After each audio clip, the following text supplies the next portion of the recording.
Aqui então, dentro dessa área de crescimento, desde o processo, normalmente na área de germinação fica lá em torno de uns 30 dias até começar a germinar, dependendo da variedade e tudo, algumas 20 dias, outras um mês, dependendo da espécie.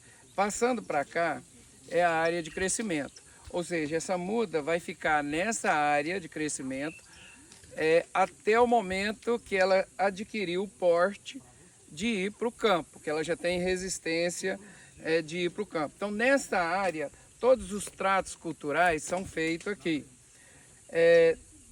Ou seja, germinou, ela precisa nutrição. Então, vai ser feitas as adubações aqui, vai dar plantas, erva daninha tem que ser retirado, o substrato que começar a bater se tem que repor. Então, tudo isso vai sendo feito nessa área. Se nós tivermos aqui também problema de doença, tem que ser pulverizado. Nós vamos ver na apostila, tem a gente tem que criar um ritmo de controle fitossanitário preventivo para evitar que essa muda apareça, porque dada a umidade, a irrigação, favorece o desenvolvimento de fungos, bactérias e tudo. Então, há necessidade de um controle preventivo para evitar que a doença dissemine. Mas aqui também, ó, a muda, ela inicialmente ela fica num espaçamento bem menor. Depois, à medida que ela vai crescendo, a gente deixa num espaçamento maior para que não ocorra competição. Se ocorrer alguma brotação lateral, a gente retira também para permitir que ela cresça só na vertical. E então, quando ela chega nesse tamanho, normalmente ela não desenvolve mais, ela trava.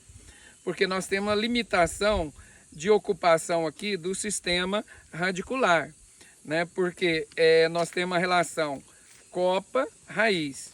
Então a raiz chegou, já ocupou toda essa área, ela não desenvolve mais, ela começa a engrossar a raiz e produzir alguns hormônios que trava ela e ela não vai crescer, a menos que eu tire ela daqui e coloque numa embalagem maior.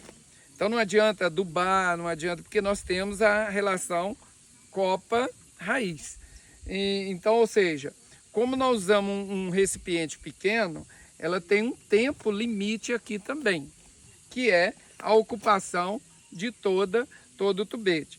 Já aproveitando aqui, internamente, todos os tubetes têm essas ranhuras. Essas ranhuras que tem internamente, ela tem a função de direcionar as raízes para baixo, ela não ocorre novelamento. Então, existe tubete falsificado também, onde você compra ele até mais barato. Normalmente ele tem um furo aqui para drenagem, né? E a raiz, você vê que todas elas descem até na extremidade. Chegando lá embaixo, aqui embaixo ela é cortada pelo próprio vento. Então ela não desenvolve, mas ela começa a engrossar para acúmulo de reserva, e esse acúmulo de reserva acontece travando o desenvolvimento, continua a taxa fotossintética e armazenando reserva na raiz, a raiz vai engrossando. No entanto, essas substâncias que são produzidas, que é ácido abscísico, trava ela, então ela fica uma muda travada. Quando eu levo ela para o campo, ela não vai conseguir desenvolver ela imediatamente, ela passa um determinado, começa a desenvolver, reduzir essa taxa hormonal para depois ela crescer. Então, tem gente que vai falar, pô, a muda pode ficar 1 ano, 2 anos aqui. Isso é prejudicial. Exatamente, eu deixo ela aqui só até ela chegar no limite que ela permite aqui, que normalmente não passa dos 40 centímetros. Então, essas mudas aqui já ou passo para uma embalagem nova ou já levo para o campo, apesar de ser uma muda pequena ainda.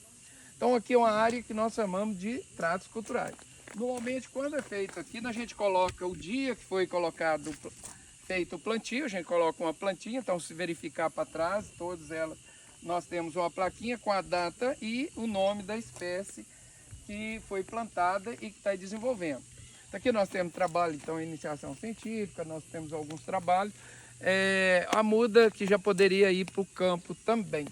E aqui também nós temos o sistema de irrigação, que já é microaspersão. Tá? No outro nós chamamos de nebulização. Aqui é microaspersão. Qual que é a diferença daquele sistema para esse aqui? Esse sistema aqui, ele já joga em torno de 70 litros por hora de água. Significa que vai cair muito mais água sobre essas plantas aqui, tá? Então é possível encharcar mais com isso. No entanto, lá naquela outra área joga muito menos água, mas a gente joga várias vezes ao dia.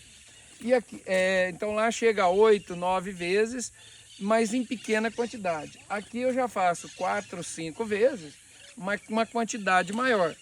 Mas como a planta também, ela já tem um sistema radicular, tem evapotranspiração, ela seca muito mais rápido. Então eu preciso de mais água também. Então aqui eu irrigo menos, um número menor de vezes, tá? Mas com a quantidade, um volume maior de água. E esse volume não chega a ser problemas aqui. No outro caso seria problema que eu encharcaria, a semente ela morreria por falta de oxigenação. No caso aqui ela já supre isso e rapidamente a água ela é absorvida aqui. Tá? Então os sistemas de irrigação que é utilizado lá é bem diferente do sistema de irrigação que é utilizado aqui. Tá? Aqui já dá para a gente ver também a altura das bancadas. Aqui adotou esse sistema de bancada de alumínio. É uma bancada que não enferruja tanto, mas nós temos vários tipos de bancada, que são por arame, madeiras nas extremidades esticando arame. Temos ela de cimento, temos ela de madeira. Né? Então essa aqui é um sistema bem prático, né? Fácil de montar, no entanto, alumínio acaba sendo caro também. Então 1 metro quadrado ou 1 metro dessas bancadas aqui acaba ficando aí em torno aí mais de R$200. Mais o sistema de irrigação, mais o sistema de cobertura. Então a gente vai avolumando. Custos, né? Então 1 metro quadrado de uma área de estufa hoje fica no mínimo R$40, 50 reais o metro quadrado. O metro quadrado de uma área de telado, no mínimo aí 15 reais, 20 reais o metro quadrado. A gente pegar 1.000 já vai 20 mil, o outro 50 mil reais uma estufa de 1.000 metros, né? Então, ou seja, é gasto que o produtor tem num viveiro permanente. No entanto, o trabalho aqui, só de você trabalhar em pé, aqui no caso nós temos, aqui no centro foi colocada uma brita para não dar barro, né, onde a gente passa, mesmo no momento da irrigação, acaba a gente não sujando tanto e drenando a água com facilidade, tá certo? Então agora nós vamos para uma outra área ali, que é quando a muda chega já no ponto de ir para o campo. Então vamos lá.